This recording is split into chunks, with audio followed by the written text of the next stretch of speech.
Beneath the dust of sealed archives and the weight of stone memorials lies a war we were never meant to remember.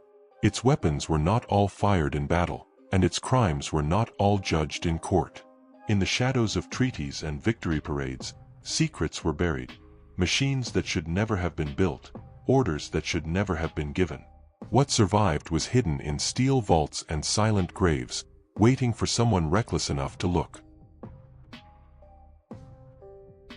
In March 1945, as the Reich's defensive line collapsed on all fronts, scattered Wehrmacht detachments retreated into Austria's mountainous terrain. Intelligence intercepts from the U.S. Third Army noted unusually high encrypted radio traffic from the Tyrol region, tagged by Army Security Agency cryptanalysts with the provisional label Eisenlicht. At the time, it was dismissed as an isolated defensive maneuver, until the first reports from Alpine patrols came in. On May 9, 1945, 2 days after Germany's unconditional surrender, a reconnaissance unit from the U.S. 103rd Infantry Division stumbled upon a concealed steel blast door near Oberdrauberg, partly hidden under snowmelt runoff. The door bore both Reich-Sadler insignia and unusual stenciling in yellow, an engineering code unfamiliar to the accompanying ordnance officers. A demolition team was brought in, and after breaching the outer barrier, the soldiers entered a descending tunnel cut deep into the granite. Within 30 meters, they found a sealed bulkhead marked Nur für Offizier der Sonderwaffenabteilung, only for officers of the Special Weapons Division. Inside lay what the official after-action report described as blueprint vaults, lined with metal shelving and stacked with document tubes, rolled drafting sheets, and small crates stamped Kraftwerk V4. According to a sworn statement by Lieutenant Robert E. Hanley, the contents were organized with methodical precision: propulsion schematics, metallurgical test logs, and aerodynamic studies. Several items bore the classification stamp of the Heereswaffenamt, Army Weapons Office, and a black stripe indicating Geheime Reichsake, the Reich's highest secrecy tier. Hanley's men removed 8 crates and an unknown number of rolled plans. The material was sent under armed guard to a temporary U.S. intelligence depot in Salzburg. It is here that the official trail ends. For decades, the Eisenlicht discovery existed only in rumor among post-war ordnance specialists. In 1974, a fragmentary copy of a Signal Intelligence Service inventory sheet surfaced during a congressional inquiry into captured Nazi technology. The document, catalog number 74-261/B, listed projectile design study, Fernrakete TYP-4, and multi-stage liquid fuel chamber, confidential trials, but no accompanying photographs or microfilm references.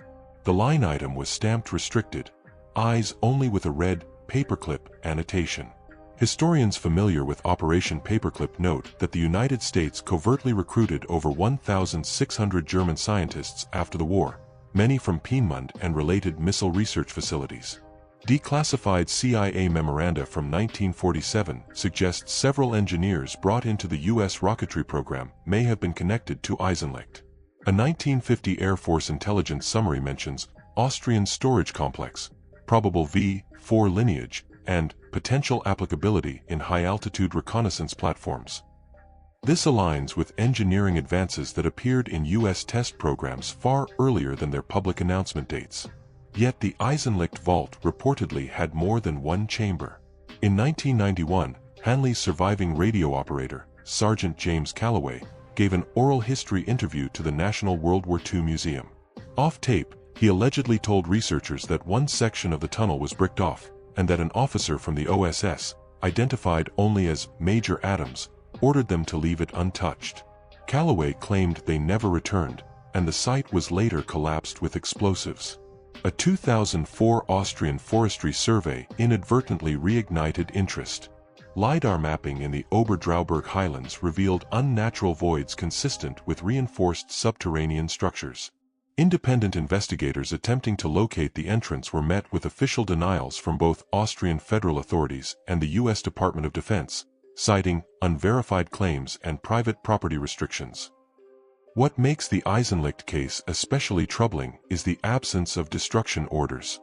Other captured German missile blueprints, such as those for the Wasserfall SAM, were systematically microfilmed, archived, and in some cases shared with allied nations. No such archival footprint exists for the V4 materials. Requests under the U.S. Freedom of Information Act have repeatedly returned the phrase, "no responsive documents located," though declassification experts note this language can mask the existence of compartmentalized programs. Competing theories have emerged. Aerospace historian Dr. Anselm Reuter argues that the V-4 may not have been a missile at all, but an early-stage reusable aerospace vehicle concept, something between a long-range cruise missile and a suborbital platform. Others, citing the unusually high secrecy and the post-war rush to suppress certain technologies, suggest the V-4 could have had secondary applications in chemical or radiological delivery systems. The question remains why one chamber was never opened. If the remaining section held additional prototypes, hazardous materials, or experimental fuel compounds, the decision to seal it may have been based on contamination risk. Conversely, if its contents were politically or strategically explosive, such as documentation implicating Allied governments in covert exchanges with Nazi engineers before the war's end, concealing it entirely would have been advantageous. In 2016, a leaked NATO briefing slide, quickly removed from online circulation, listed Eisenlicht site status, unresolved, under a column for legacy wartime locations requiring environmental hazard assessment. No clarification followed. Austrian local media has occasionally reported muffled excavation noises in the region, often attributed to routine civil works. None have been officially linked to Eisenlicht. Today, the original blast door lies buried under decades of rockfall and moss. To most, the name Eisenlicht is meaningless, a word absent from any standard history of the war. But in certain aerospace engineering circles, it surfaces in whispers, often accompanied by a single question. If the recovered blueprints advanced our technology decades ahead, what exactly was in the chamber that was left behind? On April 21, 1945, with Soviet forces advancing through Czechoslovakia, Oberstleutnant Karl-Heinz Loh of the Waffen-SS received sealed orders at the rail yard in Plzeň. Witnesses later recalled the distinctive armored train, a Schwer Panzerzug 72 variant, bearing the white Bokenkreuz insignia, its gun turrets manned and boiler under heavy guard. The cargo manifest, typed in triple carbon copy, recorded the most cryptic entry: Fracht 9, raw material 238, Verwendungsweg raw material 238, purpose confidential. 3 days later, British intercept stations at Chicksands and Bowmaner Park logged anomalous bursts of high-frequency traffic between German field radios in southern Bohemia. The decrypts, partially recovered under the codename Ultra, referenced Nachtpfeil, night arrow, along with coordinates near the town of České Budějovice. After that point, the signal chain ended abruptly. In the immediate post-war months, Soviet SMERSH units claimed to have secured all significant uranium shipments in the region, intended for the Red Army's nascent atomic program. Yet a classified British Foreign Office memorandum dated October 5, 1945 reported credible indications that one armored train departed Bohemia with radioactive freight under independent SS authority. The file noted its unaccounted status and attached a hand-sketched map showing a projected route through Austria into northern Italy. Theories diverge sharply from here. An OSS field operative stationed in Bolzano, Italy, filed a cable on May 7, 1945 describing heavy rail activity after curfew, and civilian witnesses detained by unknown German-speaking personnel. His report was forwarded to the Pentagon's Special Materials Division, where it was marked "No further action" without explanation. That same month, a small detachment of the 88th Infantry Division investigating tunnels in the Dolomites found several empty flatbeds matching Panzerzug specifications, but no locomotive, no crew, and no sign of the cargo. For nearly a decade, Nachtpfeil remained an obscure footnote in Allied war records. Then in 1953, the U.S. Air Force's Strategic Air Command conducted routine aerial reconnaissance over southern Patagonia, Argentina. Among the standard survey images was a single frame capturing an angular metallic structure partially obscured by tree canopy near Lago Puelo. The photo, marked with an evaluation code for possible industrial significance, bore faint parallel lines resembling railway tracks terminating in a dead-end siding. Internal correspondence between SAC analysts and the CIA's Directorate of Plans makes veiled reference to NP recovery implications, though no follow-up imagery is on public record. The Argentine government, when approached decades later, denied any knowledge of wartime rail imports beyond routine post-war immigration equipment. However, Argentine journalist Esteban Montalvo uncovered Ministry of Transport receipts from late 1946 indicating imported heavy locomotive parts, origin Europe, final delivery to private estate, Chubut province.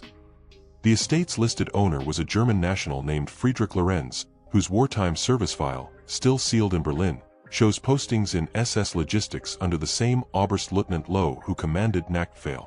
What elevates the case from missing train lore to serious historical enigma is the uranium question. Raw material 238 almost certainly refers to uranium oxide, known at the time to be under German study for both reactor fuel and potential bomb development. While Nazi Germany never produced a functional nuclear weapon, raw materials of that caliber would have been strategically invaluable in 1945, not only to the Allies but to any post-war regime seeking leverage in the emerging Cold War. Multiple former WWII operatives interviewed under CIA Project Redcap in the 1950s suggested that Nachtpfeil's cargo was a bargaining chip intended for either Francoist Spain or sympathetic elements in South America. In one transcript, an informant described sealed drums, lead-lined, offloaded under armed watch in a coastal area of Uruguay, later transferred to Southern Rail. Efforts to track the train's fate were hampered by jurisdictional conflicts between Western intelligence services and Soviet agencies, each accusing the other of concealment. In 1967, a Soviet GRU defector provided British intelligence with a copy of Directive 417/45, ordering all field stations to disregard rumors of an SS uranium transport as Western disinformation. Curiously, attached to the directive was a grainy photograph of an armored locomotive in a forested setting, not from Europe, but clearly bearing vegetation consistent with South American flora. As recently as 1988, a joint West German-Argentine research team attempted to locate remnants of wartime rail in Chubut province. Their expedition was halted by provincial police citing environmental protection statutes, though team members later alleged that they had been shadowed by unmarked four-wheel drive vehicles from the moment they arrived. No official explanation for the intervention has been released. In the absence of tangible wreckage or recovered cargo, Nachtpfeil sits at the intersection of wartime secrecy and Cold War opportunism. To some, it is a logistical ghost story. To others, a suppressed chapter in the nuclear arms race, one in which the first players were neither Washington nor Moscow, but remnants of a defeated regime determined to trade science for sanctuary. If the armored train lies buried in Patagonia, as some believe, its lead-line drums may still sit untouched, mute artifacts of a regime's final gamble. And if they were opened long ago, the question is no longer where the uranium went, but whose weapons it ultimately helped to build. At 23:17 hours on September 8, 1944, RAF Flight Officer Gerald Whitcomb of No. 542 Squadron was conducting a standard low-altitude photographic run along the northwestern coast of occupied France. Flying a de Havilland Mosquito equipped with a Type F.24 reconnaissance camera, Whitcomb captured a series of frames over the bay near St. Malo. The primary mission was to assess German flak battery positions, but upon developing the negatives at RAF Benson, photo interpreters noticed a cluster of illuminated points at sea, precisely spaced, forming what appeared to be a vast, semi-submerged metallic lattice. The object, never publicly acknowledged, was classified under the internal code name Project Glasshook by the Air Ministry's Photographic Reconnaissance Unit. Initial speculation ranged from an advanced Kriegsmarine anti-submarine barrier to a prototype radar net. The geometry was unlike any known naval obstacle, spanning an estimated 600 meters in length and displaying symmetrical triangular sections. Analysts noted that the illumination pattern suggested a power source, yet no submarine cables were visible in the photographs. In late October 1944, as German forces withdrew from Brittany, a small section of the structure was reportedly seen by Free French naval personnel during coastal clearance operations.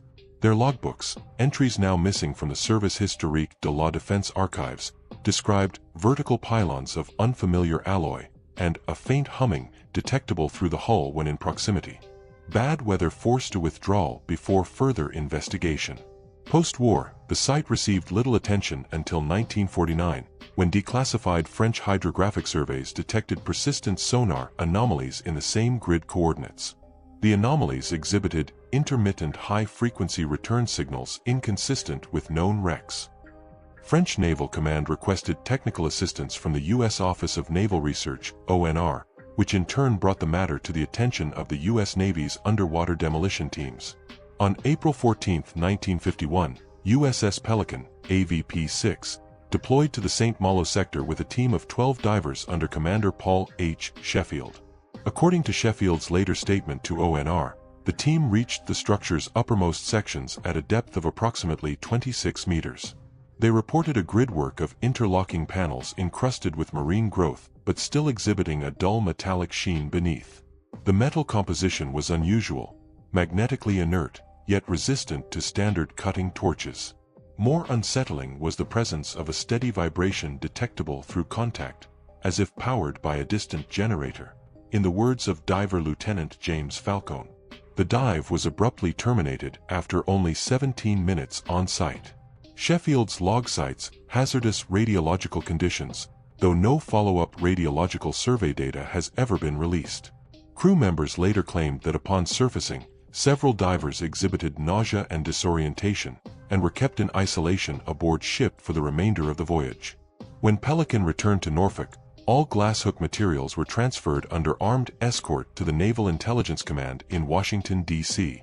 In 1953, Project Glasshook was formally closed, the official conclusion being natural geological formation misinterpreted under operational stress. This verdict conflicted sharply with Whitcomb's original aerial photographs, which clearly depict a geometric arrangement far too regular for natural origin. Those photographs are no longer listed in the UK National Archives RAF collections. The last recorded reference is an Air Ministry filing card marked "Transferred, U.S. Liaison, May 18, 1951. Local accounts, however, kept the mystery alive. Breton fishermen operating near the St. Malo sector continued to report unexplained sonar interference well into the 1960s, describing ghost returns that moved unpredictably across their echo sounders. Several skippers also noted compass deviations when passing over the location, forcing them to steer by shoreline landmarks instead. In 1978, marine archaeologist Dr. Michel Renard conducted an independent sonar sweep of the bay. His equipment recorded faint but discernible outlines of a large triangular lattice partially embedded in silt. Before Renard could mount a dive expedition, the French Ministry of the Interior issued a navigational hazard advisory citing unstable seabed conditions and closed the area to non-government vessels. The advisory has never been rescinded. Freedom of information requests filed in both France and the United States have returned denials, the latter citing exemptions for foreign government information and nuclear propulsion systems. The nuclear reference is puzzling, as no official record links Glasshook to any propulsion experiments, let alone German wartime technology. Some naval historians propose that Glasshook may have been part of an experimental high-frequency radar array powered by submarine cabling to shore, intended to detect Allied vessels at unprecedented ranges. Others argue it could have been a defensive minefield control grid or even a prototype energy transmission platform. Without material samples or surviving schematics, the truth remains speculative. What is certain is that multiple nations expended significant effort to conceal the site's existence, going so far as to erase photographic evidence from official holdings. The last confirmed sighting by any government diver remains that 17-minute descent in April 1951, a mission ended not by structural collapse or enemy action, but by an invisible hazard no one has since explained. Today, the coordinates of Project Glasshook are absent from both civilian and military nautical charts. The sea above is unremarkable, a quiet expanse of tidal water. But beneath, if the accounts are true, lies an engineered structure abandoned in haste, its purpose never acknowledged, its power source, if that's what it was, left to hum quietly in the dark for 8 decades. On the morning of January 13, 1946, the Nuremberg trials were briefly suspended after Soviet prosecutors presented a sealed dossier to the Allied tribunal. Labeled File 72, Schwartz, it contained testimony, intercepted correspondence, and a partial site diagram of what was alleged to be a clandestine German research station hidden in the Sudeten Mountains, near the Czech-Polish border. The Soviets claimed the facility, operated under the Schutzstaffel Sonderreferat Landwirtschaftliche Kriegsführung, Special Section for Agricultural Warfare, had conducted biological weapons experiments designed to destroy wheat, rye, and potato crops in targeted enemy nations. The dossier's most disturbing element was a typed memo dated February 2, 1945, signed by SS Oberfuhrer Wilhelm Bertram. It ordered Phase 3 aerosol dispersal tests using a strain of Puccinia graminis, stem rust, modified for accelerated spore release.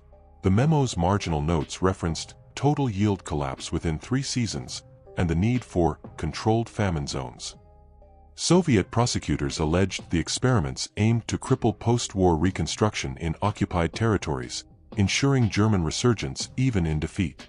The Allies initially treated the Soviet claims with skepticism, suspecting propaganda designed to portray Western intelligence as complicit in ignoring Nazi bioweapons work. However, the Americans agreed to investigate. On January 24, 1946, the U.S. Army Signal Corps Photographic Unit, attached to the War Crimes Branch, dispatched a 3-man team to document the alleged site. The team, Sergeant Leonard D. Kirsch, Corporal Walter Reeves, and civilian photographer Samuel Hoff, left Nuremberg in a convoy accompanied by 2 jeeps from the 97th Infantry Division. They were never seen again.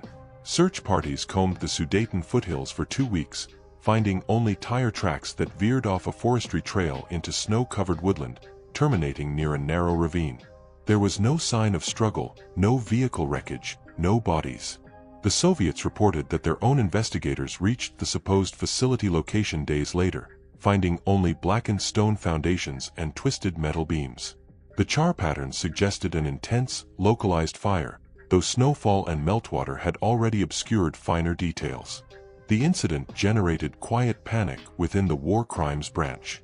On February 11, 1946, a restricted cable from the U.S. Theater Command in Frankfurt instructed all personnel to cease independent approach to Schwarz site and to consider associated intelligence as pending inter-allied resolution.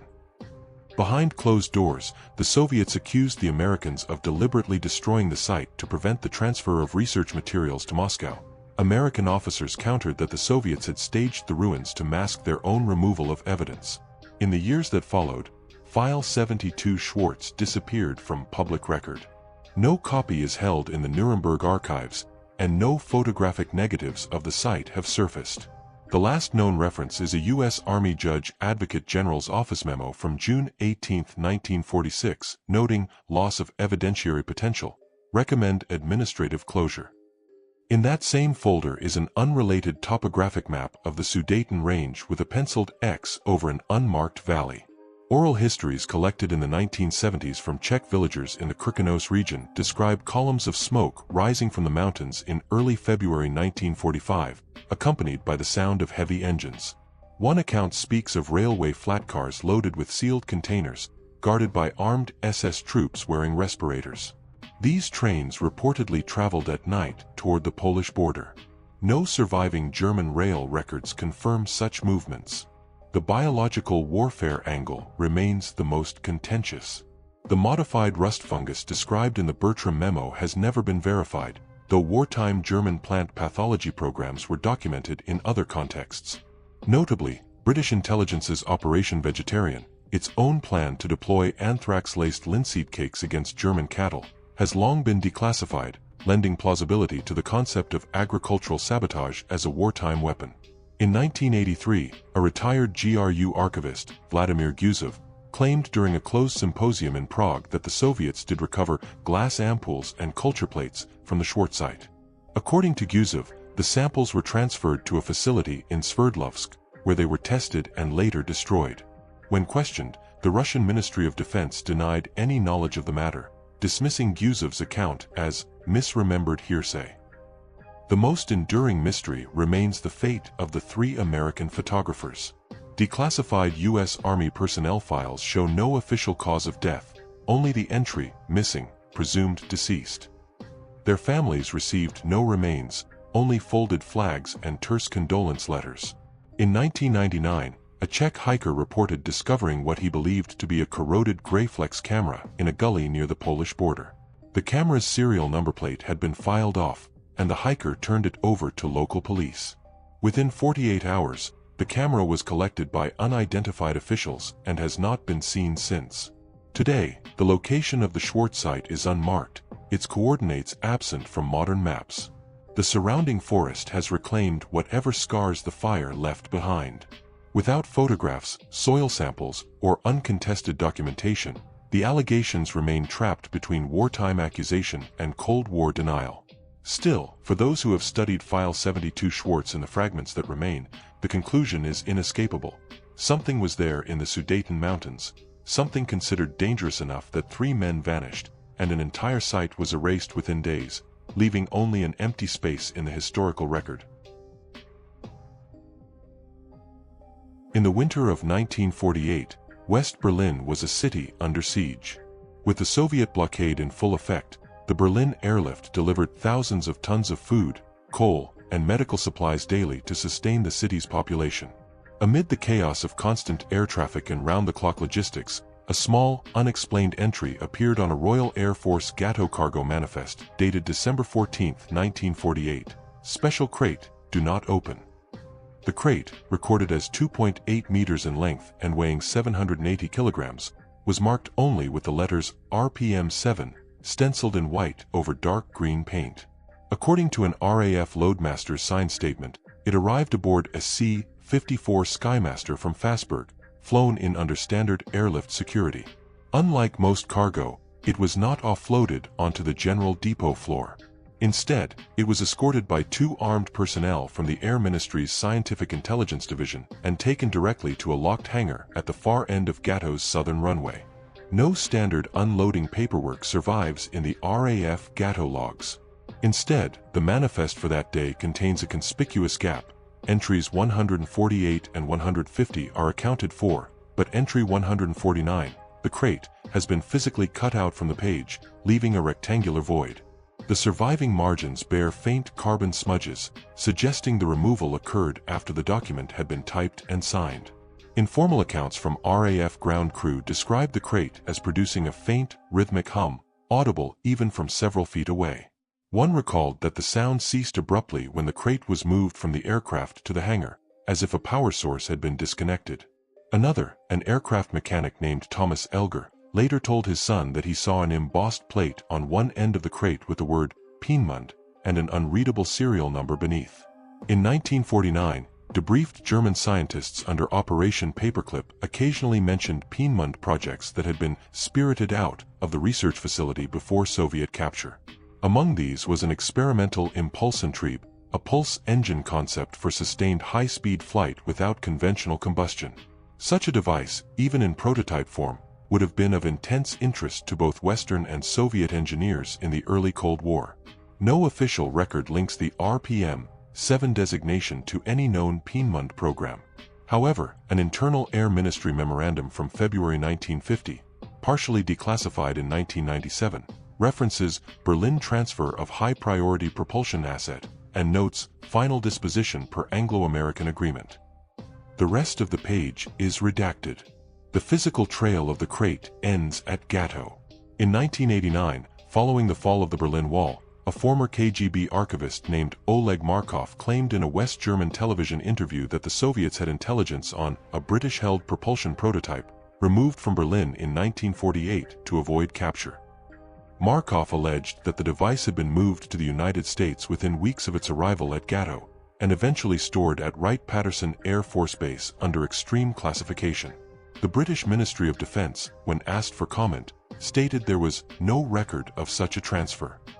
Oddly, post-war Peenemund inventories recovered by the Allies show no pulse engine prototypes of the described dimensions. Dr. Hans Riedel, a propulsion engineer who defected to the West in 1953, told interviewers that certain test articles had been shipped by train toward Bavaria in early 1945, their fate unknown. Riedel insisted that none were ever tested in Germany, and that surviving engineers were instructed to forget the shape, the scale, the intent, under threat of death. In 2004, a privately held collection of RAF Gatow photographs was sold at auction in London. Among the images was a blurred shot of a long, dark crate being wheeled on a dolly toward a hangar. The crate stenciling was partially visible, RPM 7/handle with care/mod property. Within a week of the auction, the image was withdrawn from the catalog without explanation, and the seller's remaining Gatow negatives were purchased in bulk by an anonymous buyer. Today, the official Gatow station logs for December 1948 still show that cutout section in the manifest book. No explanation has been entered in the decades since. For Berliners who lived through the airlift, the mystery of the special crate is mostly forgotten, eclipsed by the larger memory of survival under blockade.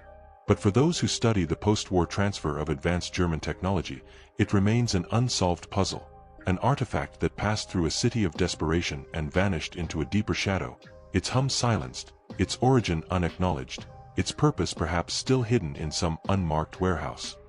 The paper trails end in ash, the witnesses in shallow ground, and the artifacts in places we are told do not exist.